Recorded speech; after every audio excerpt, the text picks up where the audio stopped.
அன்பு செல்லங்களுக்கு லக்ஷ்மி பாட்டியின் இனிய வாழ்த்துக்கள். இறைவனை துதிப்போம், இயற்கையை பேணுவோம், குருவை வணங்குவோம், பெற்றோர் பெரியோர் சொல்லை கேட்டு நடப்போம். இந்த நாளையும் இனிய நாளாக மாற்றிக்கொள்வோம். குழந்தைகளே, நீங்கள் எல்லோரும் தீபாவளி, குழந்தைகள் தினம் கொண்டாட்டங்கள் எல்லாம் மகிழ்வுடன் முடித்திருப்பீர்கள்.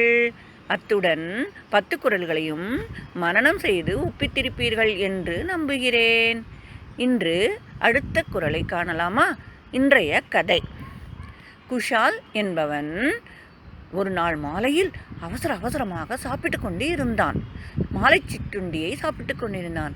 அவன் அம்மா அவன் அருகில் பழரசம் ஜூஸ் கொண்டு வந்து வைத்திருந்தார்கள். அப்பொழுது வாசலில், குஷால் குஷால், இன்னும் கிளம்பவில்லையா? ஏன் இன்னும் வராமல் இருக்கிறாய் என்று அவன் தோழன் கூப்பிடுகிறான். இவன், இரு பொறுமையாக இரு, நான் வந்து விடுகிறேன், எனக்காக கொஞ்ச நேரம் வெயிட் பண்ணு என்று சொல்கிறான். அவன், நண்பர்கள் எல்லாம் முதலிலேயே விளையாட வந்து விட்டார்கள், நீதான் லேட்டு, சீக்கிரம் வா என்று கூப்பிடுகிறான். இரு, நான் சாப்பிட்டு விட்டு வருகிறேன், இன்னும் கொஞ்சம் சாப்பிட்டு விட்டு ஜூஸ் குடித்து விட்டு ஓடி வந்து விடுகிறேன் என்றான்.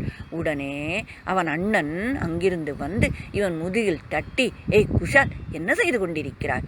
நான் தெரியவில்லையா? நான் தான் சாப்பிட்டு கொண்டிருக்கிறேனே என்று கூறுகிறான். ஏய், வாசலில் உன் நண்பன் காத்திருக்கிறான், அவனை விட்டுவிட்டு நீ மட்டும் சாப்பிட்டு கொண்டிருக்கிறாய், இது சரியானதே இல்லை என்று சொன்ன உடனே, நான் தான் வேகமாக விளையாடப் போக வேண்டும் என்று சாப்பிட்டு கொண்டிருக்கிறேன், அவன் வீட்டில் சாப்பிட்டிருப்பானே என்று சொன்னதும், அப்படியல்ல, நம் வீட்டிற்கு வந்து ஒருவர் காத்திருக்கும் பொழுது அவர்களை விட்டுவிட்டு நாம் சாப்பிடுவது நல்லதே இல்லை, தெரியுமா உனக்கு? இதே போல ஒரு காலத்தில் அதியமான் என்று ஒரு அரசன் இருந்தான். அவனுடைய அவைக்கு ஔவையார் என்ற புலவர், உங்களுக்கு தெரியுமே, ஆத்திச்சூடி எழுதிய ஔவையார், அவர்கள் வருகிறார்கள். வந்தவுடன் அதியமான் என்ன செய்கிறான்? தன் கையில் வைத்திருந்த ஒரு பெரிய அருமையான ஒரு நெல்லிக்கனியை ஔவையாரிடம் கொடுத்து, இது மிகவும் சிறந்தது, நீண்ட காலம் இதை உண்பவர்கள் நீண்ட காலம் வாழலாம் என்று ஔவையிடம் கொடுத்தான்.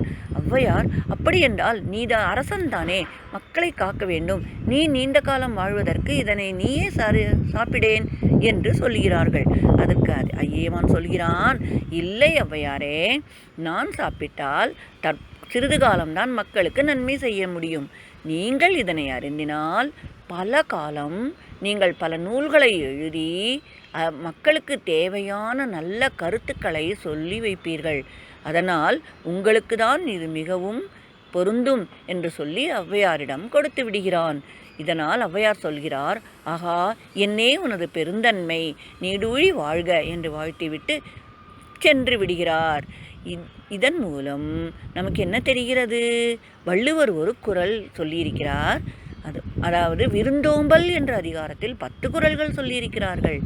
அதில் ஒன்று, விருந்து புறத்தக்க தான் உண்டல் சாவாமருந்தேனினும் வேண்டற்பாட்டன்று. விருந்தினரை வெளியில் வைத்துவிட்டு, விருந்தினரை காத்திருக்க வைத்துவிட்டு நாம் மட்டும் சாப்பிடுவது என்பது அது நமது உயிரை நீண்ட காலம் வாழ வைக்கும் நல்ல உணவாக, சிறந்த உணவாக இருந்தாலும் அது நல்லது அல்ல. விருந்தினருடன் பகிர்ந்து உண்ண வேண்டும் என்பதே இந்த குறளின் பொருள். ஓகே, எல்லாரும் இந்த குறளை மனப்பாடம் செய்துவிடுங்கள். வாழ்க.